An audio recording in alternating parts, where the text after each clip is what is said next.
So good morning everyone. So as if we all can see almost हम सबके पास चाहे वो इंडस्ट्री लाइक ट्रेनिंग का हो या फिर जॉब का हो, कोई ना कोई एक्सपीरियंस सबके पास है. सो इसमें you must have seen the working culture या वहाँ पे जो स्टोर्स होते हैं, वहाँ पे जो इन्वेंट्री होती है वो कैसे प्रॉपरली वो कैसे मैनेज करते हैं वहाँ पे. So I want each one of you to share like कि वहाँ पे कैसे काम होता था एंड वो प्रॉपरली मैनेज रहता था कि नहीं. So will start from Harry. So if there's no work experience with me, but I have some experience of my training.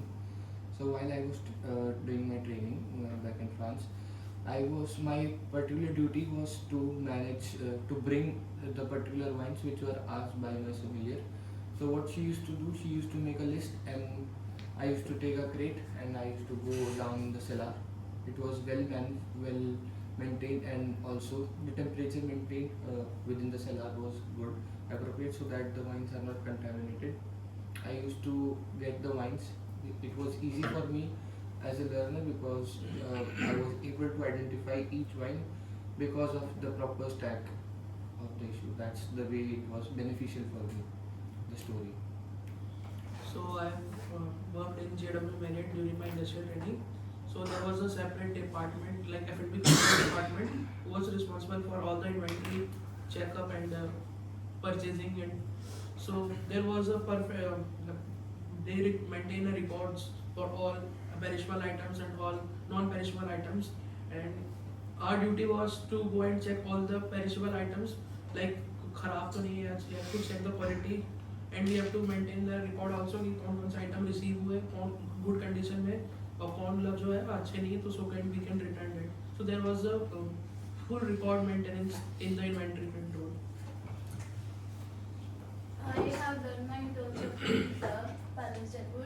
I don't have experience in F&B, but I have experience in card manager. So in card manager, everyone knows कि उधर every non-perishable items वहाँ ज़्यादा रखी जाती हैं. तो मेरे पास सारा का सारा इन्वेंट्री होता था perishable items का. एग्जाम्पल लाइक फ्रूट्स, मिल्क, सबका, चीज़ का भी होता था. तो उनकी इन्वेंट्रीज करनी मेरा रिस्पॉन्सिबिलिटी होती थी. एंड गिविंग एक्सपायरीज भी उनकी देखना भी मेरी रिस्पॉन्सिबिलिटी थी. एंड टैगिंग बैगिंग सब. I have a training experience in Rosette House, Aerocity, New Delhi. I have done all the 4 departments. However, if I talk about my highlight, it was in the front office department, as I have also looked after as a GRE, that is Guest Relation Executive position. In that, I used to look after all the guest portfolios, and I have done courtesy calls, a lot of guest interactions and feedbacks is what my major role was there. So as everyone knows that I'm not from this field, so I have no work experience at all right now. So sorry. No problem. So I worked with Taj for a short period of time in the kitchen department. So what we used to do that we used to make indent for our department, like for my section. And first I need to get it approved from the senior chef, and then it goes to the stores and stores department.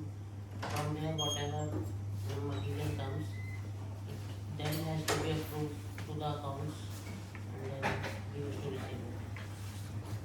So as I have done my management training, so in housekeeping department, so like we take the we check all the supplies and amenity. We take the counting of that. So we like in the end of the month, we take the counting of all the supplies, and then we check. First we check physically, then we check on the system also. So we do that. So Chaitanya, for you the question is कि you have done the industrial training, everyone has done. So everyone is sharing the experience that how the inventory was managed over there, how like the store was over there, and how the property was working. So you can share your experience as well in any department, like either in housekeeping, amenities, or F&B, anything, if you have. Like in housekeeping, like after the shifts, like inventory was managed, like the people do inventory, like afternoon shift always do inventory, like checks and anything is. So now as we all can see, like almost each and every place, as everyone has told, the inventory was managed properly and the property that was functioning well. So there should be proper, property should be running in profits as well. So but कुछ places ऐसे भी हो सकती हैं जहाँ पे ये हो सकता है कि लाइक प्रॉपरली इन्वेंट्री मैनेज ना हो, वहाँ पे क्योस हो रहा हो पूरा, चाहे वो किचन डिपार्टमेंट में हो, चाहे किसी भी डिपार्टमेंट या कोई रेस्टोरेंट हो, वहाँ पे प्रॉपरली काम नहीं हो रहा है. सो वहाँ पे क्या हो सकता है, वहाँ पे वो डायरेक्टली उसके प्रॉफिट पे अफेक्ट करता है कि अगर इन्वेंट्रीज प्रॉपरली मैनेज नहीं है तो वो उसके प्रॉफिट पे भी डिपेंड करता है कि उसका प्रॉफिट कम हो जाएगा. So this is what we are going to study today, cost of goods sold and inventory. So this is we can say an important part in the hospitality industry. So before starting, we'll see what are the objectives for today's session. So in this we'll be understanding what is inventory and what are the different types of it. We'll be learning about cost of goods sold and different types of inventories and how the businesses they are tracking it and how they are managing their stocks, and how inventory is valued in the financial reporting or decision making, how it is helping in that. And finally we'll be seeing inventory and why inventory management is important, especially for controlling costs, and how they are helpful in creating profit for the organization. So now, what is inventory? So we can say, like in a practical sense, inventory, it refers to the items that a business keeps ready either to sell or to use in production or to provide the services to the customers. So inventory, they are used in mainly three ways. Firstly, for sale. So इसमें क्या होता है, where items they are directly sold to the customers. Then for production, then where like raw materials already stored रहते हैं, तो raw materials को use किया जाता है products prepare करने के लिए. So वो final product like बन जाते हैं and वो customers को sell करने के लिए होते हैं. Then for service consumption, जो already pre-prepared food रहते हैं like packaged products हो गए, so वो ये items directly final service के लिए like deliver करने के लिए ready रहते हैं. So if we take an example of e-commerce sites like Blinkit, Zepto, Instamart, so उनके dark stores होते हैं. So I think dark stores सबको मालूम होंगे. Can anyone tell?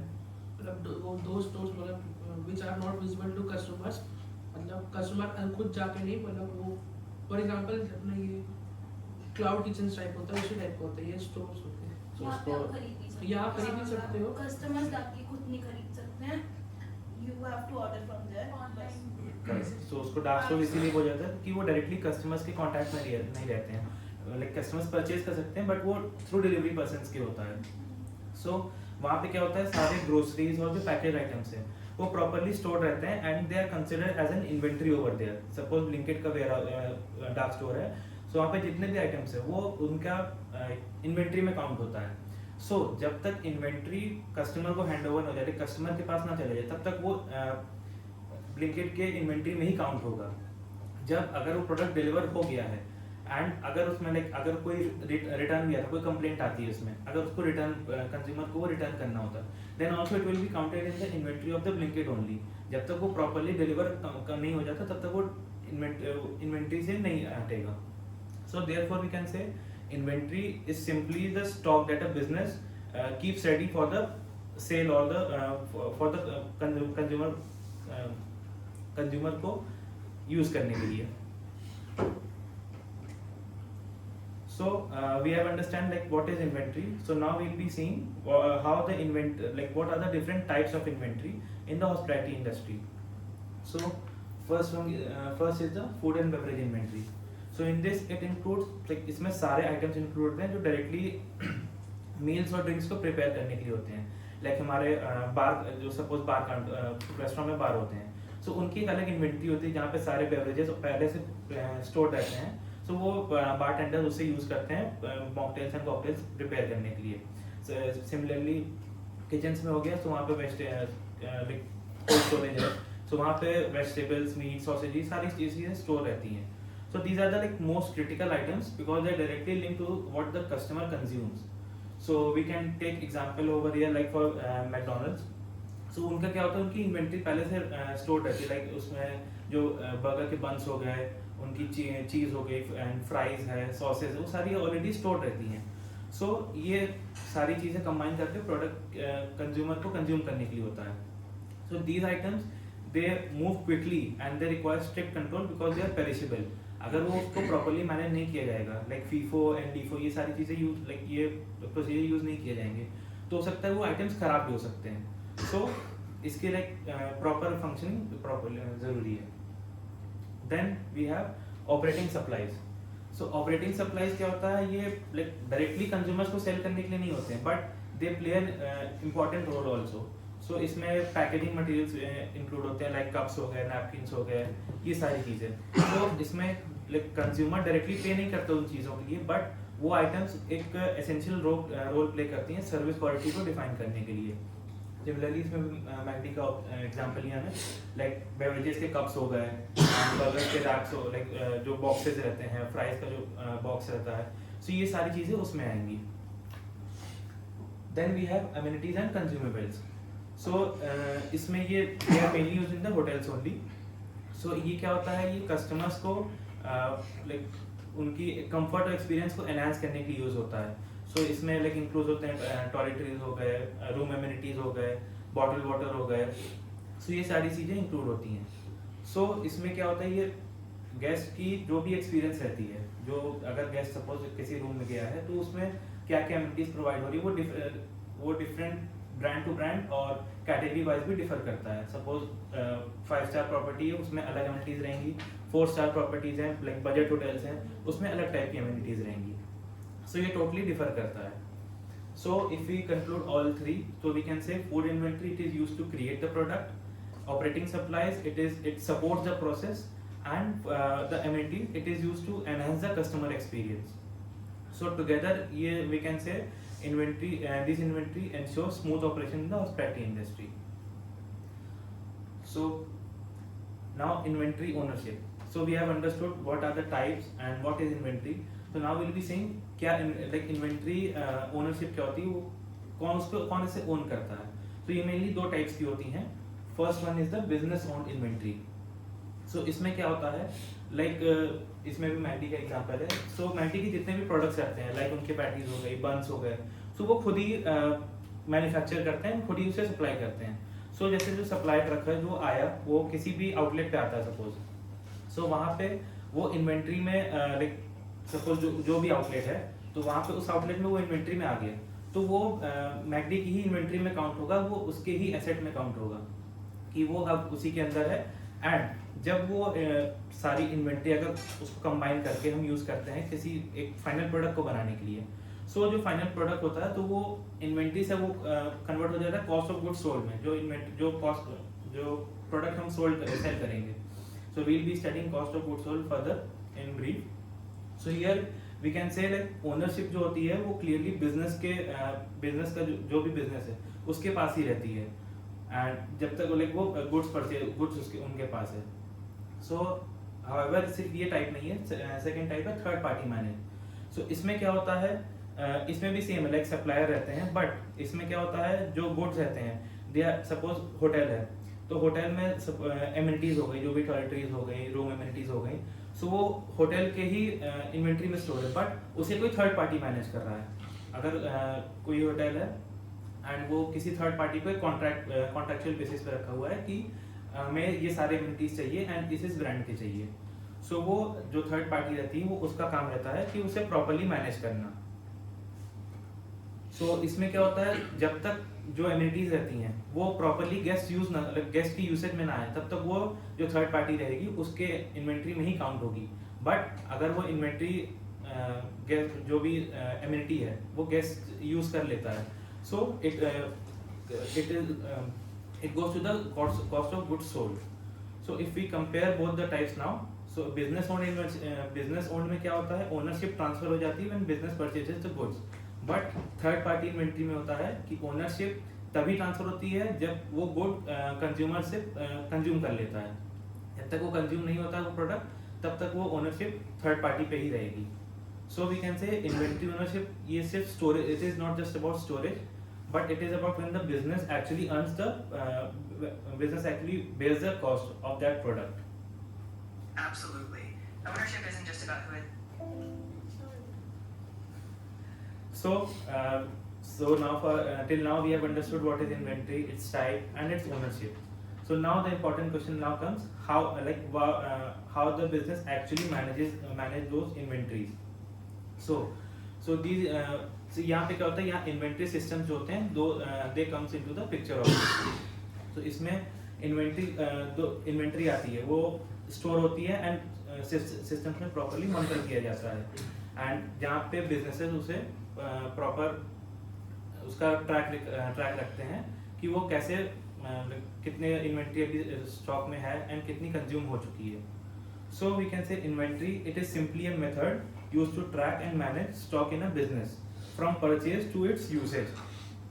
So now there are mainly two types of inventory systems. First is the perpetual inventory system and second one is the periodic inventory system. So ये दोनों we'll be studying in detail in the further slides.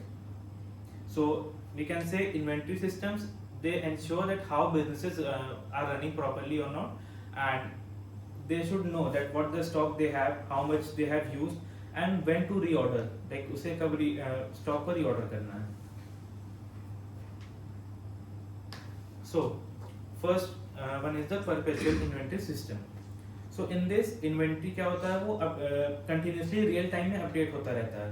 जब भी like suppose कोई भी एक single sale happen हो रही है, so वो stock से automatically deduct होता रहता है. And इसमें technology use like POS systems हो गए, scanners हो गए, software, ये सारी चीजें यूज होती है. So we can take example like Reliance Smart Bazaar है. So वहाँ पे क्या होते हैं, suppose कोई product आया है store में गया है, तो वो प्रॉपर्ली काउंट होता है कि वो कितने प्रोडक्ट आए हैं. एंड जब हम उससे परचेज करते हैं, तो जब हम उससे बिलिंग कराते हैं, तो वो जब वो स्कैन होता है कि इतना प्रोडक्ट, सपोज कोई एक प्रोडक्ट है वो हमने 2 पीस परचेज किया है, सो ऑटोमेटिकली वो उनके इन्वेंट्री में से 2 पीस डिडक्ट हो जाएंगे, वो लेस हो जाएंगे कि हमारे पास इतनी सपोज 100 आइटम्स आए थे एंड 2 आइटम्स उसमें से कोई कंज्यूमर परचेज कर लिया, सो वो 98 ऑटोमेटिकली उसमें अपडेट हो जाएंगे. So this system we can say it is highly accurate and efficient because there is no need for manual checking. Whereas in the periodic inventory system we can say इसमें क्या होता है, ये manually count किया जाता है. It is on regular intervals होते हैं, like daily, weekly या monthly हो गया. So इसमें we can take example like small shops हो गए, जो small general stores होते हैं. So वहाँ उन लोगों के पास कोई POS system या कोई software नहीं रहते हैं. So इसमें ये लोग क्या करते हैं, like daily या फिर weekly उसे जो इनकी इन्वेंट्री रहती है उसे प्रॉपर्ली मैनुअली काउंट किया जाता है कि कितने प्रोडक्ट उनके पास बचे हैं, कितने नहीं बचे हैं. सो ये क्या होता है, periodic inventory system it is less costlier as compare to the perpetual one, and but it is also less accurate because it does not provide real time information. So if we compare both the inventory system we can say perpetual inventory system real time और accurate data देता है, whereas periodic system वो manual उसमें entry होती है और वो intervals पे अपडेट होता है, रेगुलर कंटिन्यूस बेसिस पे नहीं होता है. सो देयरफॉर लाइक जितने भी बड़े बिजनेसेस होते हैं वो प्रेफर करेंगे परपेचुअल, एंड जो स्मॉल बिजनेसेस होते हैं वो they prefer periodic inventory systems. So these are the only 2 systems we have. Sir mainly यही दो है, लाइक जो कितने बड़े बिजनेस रहते हैं मेनली यही दो बड़े businesses perpetual inventory system use करते हैं, एंड जो स्मॉल रहते हैं वो ये. What is physical inventory? Sir physical भी पीरियोडिक में है, लाइक वो मैनुअली काउंट किया जाता है. वो ये ओवरलैप नहीं करते हैं. जो छोटे एस्टेब्लिशमेंट्स में पीरियोडिक होती है, बड़े एस्टेब्लिशमेंट्स में परपेचुअल होती है, ऐसा कहना चाहते हैं. यस सर, लाइक जो बड़े सिस्टम्स तो जो होटल्स हैं उसमें कभी भी काउंट नहीं करते फिजिकली जाकर. सर फिजिकली होटल्स हो गए तो वहाँ पे फिजिकली और परपेचुअल तो एक दोनों चीज़ें count. I am just taking an example of that. आप Yes, sir. होटल की बात कर रहे थे शुरुआत में, मैं ये कह रहा हूँ कि जो परपेचुअल इन्वेंट्री होती है वो इस बात पे हमारे यहाँ POS लगे हुए हैं, Yes, sir. तो maybe on micros if you are putting something, तो आप ये कहना चाह रहे हो कि वहाँ पे फिजिकली यूज होती है because we are having micros. Sir वहाँ पे लाइक वो उसमें काउंट होता है, बट जैसे F&B लाइक F&B का स्टोर हो गया, सो वहाँ पे फिजिकल काउंटिंग भी की जाती है, बिकॉज हो सकता है इफ बाई चांस कभी कोई आइटम उसमें मिस हो सकते हैं, तो उसमें फिजिकल भी दोनों को टैली किया जाता है कि वो दोनों जो भी रिपोर्ट आई है फिजिकल में एंड परपेचुअल में वो दोनों मैच करें. और जो सुपर मार्केट्स हैं उसमें सो उसमें तो मेनली इसी पे लाइक परपेचुअल पे ही फॉलो होता है, उसमें फिजिकल काउंटिंग क्योंकि बिकॉज वो अगर बिलिंग हो रही है सो वो डायरेक्टली उसमें जो स्टॉक है उसमें डिडक्ट होता जाएगा. तो how do we decide this that in this establishment we only have this? Hotel में आप कह रहे हो कि दोनों हैं, Yes. कहीं कहीं पे एक ही है, तो how we can decide upon this? जैसे आपने मैकडोनल्ड्स का एग्जांपल दिया, Yes. तो मैकडोनल्ड्स में डू यू हैव फिजिकल और नॉट? मैकडॉनल्ड्स में यस सर, मैकडी में फिजिकल इन्वेंट्री होती है. होती है. Yes. होटल है सपोज करो, उसमें हाउसकीपिंग डिपार्टमेंट है, वहाँ पे Yes. होती है. दोनों में अगर फर्क हो तो क्या उसको क्या बोलते हैं? ऑब्वियस सी बात है, आपने सपोज करो डाला कि मेरे पास 10 सपोज करो बाटा बलून चाहिए, ठीक है. Yes. In actuality, right now, as per the record, it's supposed to be like that. जब आपने काउंट करा तो 8 निकल के आई, तो वो जो 2 का डिफरेंस क्या बोलते हैं?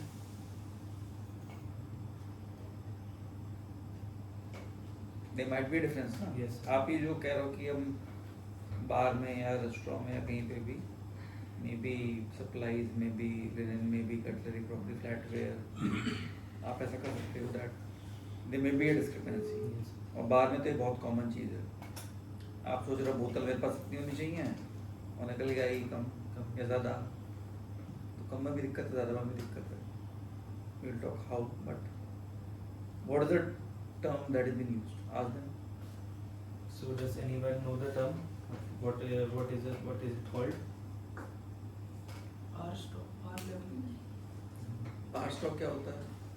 So पार स्टॉक की प्रॉपर फंक्शनिंग के लिए जो एक minimum required like minimum stock level maintain करते चलने, that is known as par stock. ठीक है. अभी हम बात कर रहे हैं कि सपोज करो अगर हम चेक करते हैं जाके फिजिकली, होनी चाहिए 10 निकली 8, तो 2 का जो डिफरेंस है उसको क्या बोलेंगे? Shrinkage. श्रिंकेज मतलब सिकुड़ गया वो. Inventory discrepancy. Very good. तो it is called as Discrepancy. Discrepancy. Shrinkage में या discrepancy. What is shrinkage? Sir ऐसे कम होता है. And F&B में हम इसे लाइक पिलफरेज भी बोल सकते हैं. ना, pilferage is different. So shrinkage वो जो आप बातें बोल रही हो वो अलग अलग है. हाँ, shrinkage is different, discrepancy is different. Shrinkage तब होता है जब वो एक अलग 5% बात कम होता है. है. वो एक अलग बात है. But in discrepancy it could be more also. We cannot say that कि discrepancy it is always less. हाँ. Less could be then it could be shrinkage. But when we say discrepancy it could be more also. Now how it could be more and now why it is, अब suppose करो आप accountant हो, suppose करो और आखिर में आपको बचने ही 1000 रुपये, आपने काउंट कर आपका बच रहे 1200 रुपये, आप बड़े खुश, 200 रुपये मेरे एनटीएम में जाएंगे. ऐसा सही है नहीं है, ये बताइए. We have to check again. Okay, अभी तो आप कहोगे कि ऑब्वियस बात है, मैंने एग्जांपल दिया तो ऐसा गलत है, तो कुछ तो आप कहोगे. Why it is, even if it is extra it is not good? Why? Because वो चीज़ यूज नहीं हुई, यूटिलाइज नहीं हुई. फॉर एग्जांपल अगर आपने जैसे बोला नहीं, रुपये तो यूज नहीं हुआ ना, रुपये तो आपके पास आ गए, 200 रुपये एक्स्ट्रा आ गए. तो मतलब सर कहीं पे दिक्कत हुई है. Very good. क्या दिक्कत हुई है? कि कहीं तो वो प्रॉपर्ली यूटिलाइज नहीं हुई या फिर किसी ने प्रॉपर बिलिंग नहीं की है, Mistake है. कहीं मिस्टेक है. हमने एंट्री नहीं करी. Entry Exactly. ये काउंटिंग हम किससे कर रहे हैं? कहीं पे हमने एंट्री कर रखी है ना, ऑब्वियस सी बात है, चाहे फिजिकल लिखित में करी हो चाहे सेट पे करी हो, whatever it is, it means that we have forgotten something to make entry.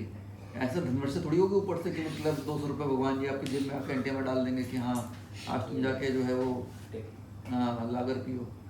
तो ऑब्वियस सी बात है, it has to be that, चाहे वो प्लस हो चाहे माइनस हो, it has to be right amount. ठीक है, good. So now we'll be understanding how inventory is tracked. We have understood how inventory is tracked. So now we'll be understanding why it is important कि inventory को उसमें क्यों inventory management क्यों important है hospitality में या किसी भी organization में. So एक ये एक process है. Suppose कोई एक inventory आई है, वो storage में होटल में कोई product आया है, वो उसके inventory में store हो गया है. Then उसे जो रॉ मटेरियल है वो किचन में जाता है and it is used for cooking and then it is for the given to the consumers for the consumption. So इसमें सारे स्टेजेस पे प्रॉपर मैनेजमेंट ज़रूरी है कि जो भी इन्वेंट्री स्टोर हुई है फिर वो किचन में जो जा रही हैं वो प्रॉपरली मैनेज हो रही है कि नहीं हो रही है। सपोज जो भी पेरिशेबल आइटम्स हैं उसमें फर्स्ट इन फर्स्ट आउट वाले वो फॉलो हो रहे कि नहीं हो रहे हैं, तो उसके ऊपर डिपेंड करता है। So first we can say inventory it helps in reducing food waste because perishable items हैं एंड प्रॉपर ट्रैकिंग उसकी ज़रूरी है कि वो आइटम खराब ना हो जाए, खराब होने से पहले वो यूटिलाइज हो जाए before their expiry as well. तो वो कौन कौन से कंसेप्ट थे उसके लिए, पेरिशेबल आइटम्स के लिए, नॉन पेरिशेबल आइटम्स के लिए? किसी ने बात भी करी थी अभी एक आध प्रेजेंटेशन पहले। Very good, FIFO and LIFO, ठीक है, गुड। मालूम है सबको FIFO LIFO? So then it helps to control cost also because overstocking और wastage avoid करने के लिए, because अगर proper inventory manage नहीं है so overstocking भी हो सकती है या फिर shortage भी हो सकती है जो directly hamper करेगा हमारे operations में। So इस पे unnecessary expenses reduce करने के लिए और cost efficiency improve करने के लिए it helps in that also. Then it also helps in improving profitability. सो जब कॉस्ट प्रॉपरली कंट्रोल होगी कि जो इन्वेंट्री हमारे पास आ रही है उसमें कोई वेस्टेज नहीं हो रही है एंड वो प्रॉपरली यूटिलाइज हो रही है सो ऑटोमेटिकली हमारा प्रॉफिट मार्जिन भी इंक्रीज करेगा। Then finally it ensures efficient operations as well. So जब राइट स्टॉक राइट टाइम पे अवेलेबल रहेगा तो जितने जो भी सर्विस रहेगी वो प्रॉपरली रन होगी बिना किसी डिले के। सो वो गेस्ट एक्सपीरियंस को भी हैम्पर नहीं करेगा एंड वो जो ऑपरेशन है वो प्रॉपरली function करेगा। So we can say inventory management it is not just about storing the goods, it is about कि उसे कितने efficiently we are using it and in the right quantity without overstocking or wastage. So therefore we can say inventory management it directly impacts cost control, service quality and the overall business का जो भी profit रहता है उस पे depend उसको भी cover करता है। So now cost of goods sold. So I want to ask like जो भी non-commerce background है, so cost of goods sold, what do you understand by this? Anyone? बताओ, मैंने भी पढ़ा था।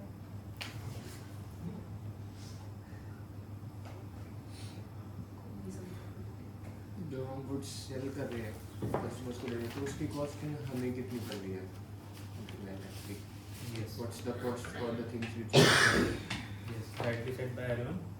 So we can say like suppose we have taken example of a burger.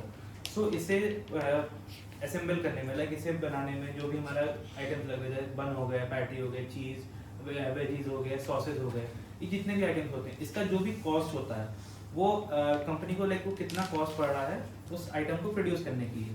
Suppose ये burger है, ये हम इसका टोटल कॉस्ट टू कंपनी पड़ रहा है 80 रुपीज़। ये सारे आइटम्स को मिला के वो उसका टोटल होता है 80 रुपीज़। सो वो हो गया कॉस्ट ऑफ गुड्स सोल्ड कि वो हम कंज्यूमर को सेल करेंगे और हमारा जो कॉस्ट लग रहा है 80 रुपीज़ लग रहा है। So it is important to note इसमें कॉस्ट ऑफ गुड्स सोल्ड में क्या होता है, सिर्फ डायरेक्ट कॉस्ट इंक्लूड होते हैं। लाइक अब इसे बनाने में जितने इंग्रेडिएंट्स लगे हैं उसका डायरेक्ट कॉस्ट हो गया एंड जो डायरेक्ट लेबर हो गया कि जो शेफ मान लो इसे प्रिपेयर कर रहा है, दे आर असेंबलिंग इट, सो उनकी सैलरी, ये सारी चीज़ें जो डायरेक्टली एक प्रोडक्ट को बनाने में इन्वॉल्व होती हैं। So that comes under the cost of goods sold. So earlier we have studied inventory, क्या होता है, it is stored as an asset. So now when inventory it is used in the preparation it becomes the COGS which is an expense for the organization. So COGS क्या करता है, it represents the actual cost which is incurred by the business to deliver the product to the customer. So अब COGS calculate कैसे होता है, so इसे calculate करने का एक formula we have, so that is opening inventory plus purchases minus closing inventory. So opening inventory हमारी क्या हो गई, suppose किसी एक period का हम calculate कर रहे हैं cost of goods sold, सो उसमें स्टार्टिंग में जो हमारे पास स्टॉक अवेलेबल है वो स्टॉक की पूरी अमाउंट हो गई। देन परचेजेस, उस ड्यूरेशन में हम कितने और आइटम्स परचेज कर रहे हैं वो उसे हम ऐड करेंगे। Then we'll be subtracting the closing inventory की जब वो पीरियड हम क्लोज कर रहे हैं तो उसमें लास्ट में हमारे पास जितने भी आइटम्स बचे हैं, so that, so suppose we can take example, तो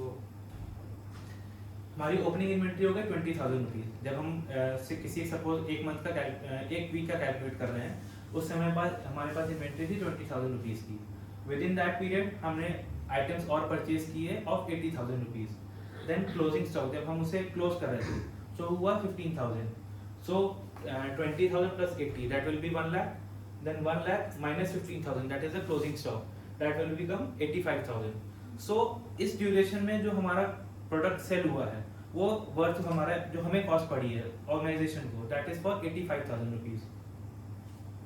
सो इसमें जो भी लाइक रॉ मटेरियल हो गए, डायरेक्ट लेबर हो गए, मैन्युफैक्चरिंग में जो भी आइटम्स जो भी सप्लाईज यूज हो रही हैं वो हो गए, so that is included in this. तो वो इन टोटल हमारा कॉस्ट पड़ रहा है उस प्रोडक्ट को बनाने के लिए उस ड्यूरेशन में। सो जो ये फॉर्मूला है कॉस्ट ऑफ गुड्स सोल्ड का, it helps the businesses understand कि उसका जो एक्चुअल कंजम्पशन हो रहा है एंड कंपनी को क्या कॉस्ट पड़ रहा है उसे प्रॉपर्ली आइडेंटिफाई करने के लिए। What about breakages and pilferage? Is it a part of COGS or not? No sir, तो ओपनिंग और क्लोजिंग की बात अगर आप कर रहे हो तो ब्रेकेज और पिल्फरेज भी तो उसी में होगी। ब्रेकेज समझते ही हैं, व्हाट इज पिल्फरेज? जब कोई गायब हो जाती है चीजें। Okay, and what do you mean by गायब? Okay, it is in right direction but explain it exactly. जैसे कोई फ्रॉड हो गया, कोई चढ़ा के ले गया, ये कोई अपने पर्सनल यूज के लिए Yes. हो गया। It is basically link to generally fraud और थेफ्ट टाइप Yeah. चीजें, तो पिल्फरेज बोलते हैं उसको। तो ये पिल्फरेज भी तो उसी में आएगी, ब्रेकेज भी उसी में आएगी। सो वो ओपनिंग स्टॉक जब हमारा कैलकुलेट हुआ था तो उसमें वो सारी चीज़ें आ रही थी, बट क्लोजिंग स्टॉक में वो नहीं, हाँ तो वो कैलकुलेट होंगी। बीच में तो होंगी वो इसके, यस वो परचेज तो हुई नहीं लेकिन। सर, बट जो हमारा ओपनिंग स्टॉक था, सपोज ओपनिंग स्टॉक के समय हमारे पास वो सारे आइटम्स थे, बट उसे लाइक क्लोजिंग स्टॉक के समय वो नहीं है एंड उसमें वो डायरेक्टली जो प्रोडक्ट हमारा बना है उसमें भी यूज़ नहीं हो रहा है। सो वो उसमें कैलकुलेट हो जाएगा ऑटोमेटिकली कि वो पिल्फरेज में गया है या फिर ब्रेकेज में। तो बस का अलग से नहीं होना चाहिए कॉलम की, मतलब पिल्फरेज ब्रेकेज का इसमें। सर बट लेकिन जब कैलकुलेट होगा तो उसी में होगा। ठीक है, वो कॉस्ट ऑफ गुड्स सोल्ड में ही आ जाएगा बेसिकली, Yes. बिकॉज ऑब्वियसली बात वो है आपका calculation कॉस्टिंग तो आपकी लगी रही है उसमें, Yes. खर्चा तो आपका हो ही रहा है। ठीक है,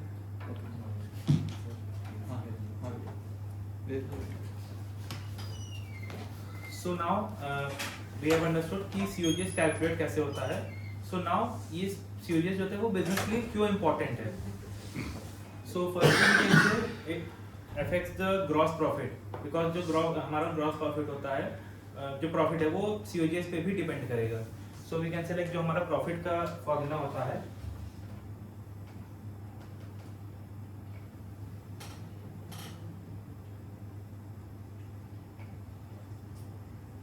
तो प्रॉफिट जब हमारा कैलकुलेट होता है तो वो होता है सेल्स माइनस COGS। सो जब अगर हमारा कॉस्ट ऑफ गुड्स सोल्ड जो हमारा वो COGS है उस पर वो ज़्यादा होता है, वो डिफर करेगा, तो हमारा प्रॉफिट भी ऑटोमेटिकली डिफर करेगा उसके लिए। Then it helps in pricing decisions also. So businesses they need to know their cost in order to set the right selling price, कि हमें कितना कॉस्ट पड़ रहा है, देन ही तभी वो ऑर्गेनाइजेशन डिसाइड कर पाएगी कि हमें वो प्रोडक्ट कितने प्राइस पे बेचना है, तब हमारा कितना प्रॉफिट आएगा। Then cost control. So cost control इसमें क्या होता है, बाय जो COGS है it helps to manage the, it helps to reduce the waste and improve the efficiency. So अगर हमारा प्रॉपर्ली इन्वेंट्री मैनेज हो रहा है, सब कुछ हो रहा है, तो वो कॉस्ट कंट्रोल पे भी इफेक्ट पड़ता है कि हमारा कॉस्टिंग प्रॉपर्ली आ रही है कि नहीं आ रही है। Then finally it is important for financial reporting as well, because it shows the actual cost of the operation in the income statement. जो हमारा लास्ट में जो स्टेटमेंट प्रिपेयर होंगे तो उसमें भी शो होगा कि कितना एक्चुअल कॉस्ट लगा है। So we can take example like suppose हम एक बर्गर असेंबल करने में हमारा जो कॉस्ट लगा, कंपनी का जो कॉस्ट लगा वो 80 रुपीज लगा है and the organization the restaurant it is selling it at 200 rupees. So हमारा जो प्रॉफिट हो रहा है दैट इज 120 रुपीज। सो अगर COGS हमारा डिफर करेगा, सपोज हमारा कॉस्ट लग रहा है 100 रुपीज, तो वो हमारे प्रॉफिट पे भी अफेक्ट करेगा, वो हमारा प्रॉफिट 120 से गिर के 100 रुपीज हो जाएगा। सो वो COGS इंपॉर्टेंट होता है कि वो प्रॉफिट कैसे कैलकुलेट करना है। It depends upon profit, it depends on controlling the cost of goods sold. So we can say like COGS, it is not just a number, it directly impacts the decision making and the profitability also of the organization. Now we'll be understanding the different types of different types of companies that are working in the hospitality, that are there in the hospitality industry. So hospitality industry में क्या होता है, ये simple process, single process नहीं, इसमें complete chain, चाहे वो supply हो गई, सप्लाई चेन हो गई, चाहे वो डिफरेंट कंपनीज होती है, उसमें डिफरेंट रोल्स प्ले करते हैं. So first one we can is merchandise companies. So merchandise companies में क्या है, they act as a suppliers to the organization. Then manufacturing company, these companies they produce the goods by converting जो raw material होते हैं उसे finished goods में finished product में convert करने में हमें help करता है. And we have service company. So service companies क्या होते हैं, these include restaurants हो गए, hotels हो गए. So जो products को deliver करते हैं, जो service हम customers को provide कर रहे हैं, ये इसमें include होता है. So we'll be studying all the three in detail in the further. So first is the merchandise companies. So merchandise companies में क्या होता है, different suppliers होते हैं. Suppose कोई एक होटल है, जैसे I have taken example of Ritz Carlton. I have done my training from Ritz Carlton Pune. So वहाँ पे क्या था कि एक supplier set था, supplier एक organization के साथ contractual basis पे था कि suppose हमारी टॉयलेटरीज हो गई, तो वो स्टैंडर्ड सेट था कि हमें टॉयलेटरीज फॉर रेसिडेंशियल ब्रांड के चाहिए, जो लिनन हो गए वो फ्रेटे के, एंड जो सपोज F&B का जो भी सप्लाई प्रोवाइड कर रहा है वो यूनिलीवर ब्रांड के चाहिए. सो हमारे ऑर्गेनाइजेशन की तरफ से ये सारी स्टैंडर्ड सेट हैं कि हमें इस कैटेगरी के ही आइटम्स चाहिए. सो सप्लायर क्या करता है, they procure the products from the manufacturing company, जो कंपनी जिसे बना रही हैं, and they deliver the product to the organization. So ये companies क्या करती हैं, they do not produce the services, they सिर्फ क्या, इनका काम है सिर्फ सप्लाई करने का, that are required for the smooth operations. So इसमें क्या, फर्स्ट हमारी जो इन्वेंट्री आती है, सपोज जो इन्वेंट्री होटल में आई है वो लाइक सप्लायर हमें दिया है, वो इन्वेंट्री में काउंट होती है.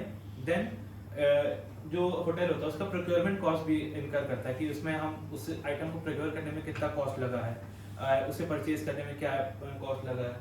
एंड देन जब वो आइटम कंज्यूमर जो गेस्ट है होटल में वो उसे यूज कर रहा है, तब हमारा उसमें कैलकुलेट होता है कॉस्ट ऑफ गुड्स सोल्ड, कि हमारा इन्वेंट्री जो परचेज की उसमें कितना लगा, और ड्यूरिंग द परचेज जैसे फ्रेट हो गया और भी चीज़ें हो गई, वो उसमें कितना टोटल होता है. Then manufacturing companies. So manufacturing क्या इसमें होता है, everything it starts with the raw materials only. So इसमें basic like natural inputs हो गए, like cocoa हो गया, coffee beans हो गए, milk हो गए. So ये directly manufacturing companies इसे procure करती हैं and then इसे convert करती हैं processed and usable products में. So I have taken example of Nestle. Suppose Nestle है and वो coffee beans procure कर रही है. सो कॉफ़ी बीन्स का क्या होता है, देन उसे प्रॉपर रोस्ट किया जाता है, देन ग्राइंडिंग हो गया. सो वो प्रॉपर पूरा प्रोसीजर फॉलो करके कॉफ़ी पाउडर बनाते हैं. सो वो डायरेक्टली कंजम्पशन के लिए उस आइटम्स को प्रिपेयर करते हैं. एंड इसमें जो भी कॉस्ट होती है, मल्टीपल कॉस्ट होती है, लाइक लेबर हो गया, मशीनरी है, प्रोडक्शन एक्सपेंसेस है, raw material, labour, production cost, ये हमारा जितना भी आता है वो इसमें कैलकुलेट होता है. प्रोडक्शन कॉस्ट में हमारा फ्रेट आ जाएगा, मशीन यूसेज हो गया कि उस प्रोडक्ट को बनाने में जो हमारे मशीन यूज़ हो रही है उसका मशीन यूसेज हो गया. देन प्रोडक्शन कॉस्ट में हो गया कि अगर वो मशीन को चलाने के लिए हमारी इलेक्ट्रिसिटी लग रही है, वो डायरेक्टली उस प्रोडक्ट से लिंक है, तो हमारा उसमें आ जाएगा. सो देन उसमें हमारा कॉस्ट ऑफ गुड्स सोल्ड वो कैलकुलेट हो सकता है for manufacturing companies. Then we have service companies. So service companies में क्या होता है कि आइटम्स जो सप्लाई होते हैं मैन्युफैक्चरिंग कंपनी से, मर्चेंडाइज से, सो वो डायरेक्ट उसका कोई वैल्यू क्रिएट नहीं करता है, वो ट्रांसफॉर्म करता है कि सपोज कोई प्रोडक्ट आया है, रॉ मटेरियल्स आए हैं, तो किचन में वो आइटम प्रिपेयर हो रहे हैं, तो वो उसको फिनिश मील में कन्वर्ट करने के लिए जो हमारा लेबर लग रहा है, ऑपरेटिंग एक्टिविटीज हो गई, सो वो सारी चीज़ें कन्वर्ट करके हम कस्टमर को सर्विस प्रोवाइड कर रहे हैं, कस्टमर्स को एक एक्सपीरियंस भी प्रोवाइड कर रहे हैं. सो इसमें हमारा लेबर कॉस्ट, ऑपरेटिंग कॉस्ट ये आ जाता है, लाइक स्टाफ के वेजेस आ गए, किचन एक्सपेंसेस आ गया, कॉस्ट जो हमारे इंग्रेडिएंट यूज हुआ है उसकी प्राइस आ गई। सो ये टोटल डिटरमाइन करता है कि टोटल सर्विस की कॉस्ट क्या है। सो इसमें क्या होता है कि मोस्ट इम्पॉर्टेंट पार्ट, अब जो प्रोडक्ट कस्टमर को डिलीवर कर रहे हैं, तो इसमें business to actually revenue earn करता है। सपोज मैकडी में ही है, तो अगर हम जा रहे हैं वहाँ पे कोई आइटम परचेज कर रहे हैं, सो हम वहाँ पे एक एक्सपीरियंस भी प्रोवाइड हो रहा है कि हमें लाइक सर्विस भी मिल रही है, हम लोग वहाँ एक एम्बियंस भी मिल रहा है कि हम लोग वहाँ प्रॉपरली बैठ के उसे खा सकते हैं एंड प्रॉपर सीटिंग अरेंजमेंट सब कुछ है। सो एट दिस स्टेज क्या होता है, इंग्रेडिएंट जो यूज हुए हैं they are calculated cost of goods sold, और जो हमारा एम्बियंस में भी जो एक्सपेंडिचर आ रहा है वो। सो वी कैन से जो सर्विस कंपनीज होती हैं वो सिर्फ प्रोडक्ट नहीं सेल करती, वो कस्टमर्स को एक एक्सपीरियंस भी सेल करती हैं कि वो उसको कन्वर्ट करके कि हम क्या एक्सपीरियंस दे रहे हैं कस्टमर्स को। सो देयरफॉर लाइक जो सर्विस कंपनीज होती हैं, it transforms all inputs into revenue and the profits for the organisations. So now we have understood the entire journey for the inventory in hospitality. So now we'll be quickly summing up the topic.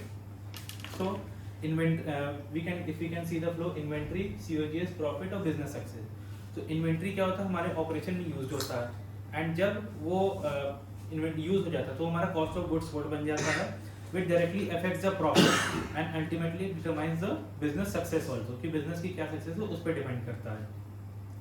So inventory is a very important asset for any hospitality business because it includes all the materials required for daily operations, कि उसके लिए जितने भी daily operations के items required हो रहे हैं वो include करता है। And to manage the inventory efficiently, इसमें businesses उस proper inventory systems use कर रहे हैं जो accuracy और उसके जो costing उस पर control करने में help करता है। And that's why COGS is also very important because it directly impacts the profitability, and जो उसका proper management है, it ensures that जो हमारा operations वो properly and smoothly run कर रहा है and it is running efficiently as well. And management system, so we can say like proper management system, it ensures that operations run smoothly and efficiently. So in simple terms we can say better inventory management, it leads to better cost control, and better cost control leads to higher profit for the organizations. So these are the references that I have used. Thank you.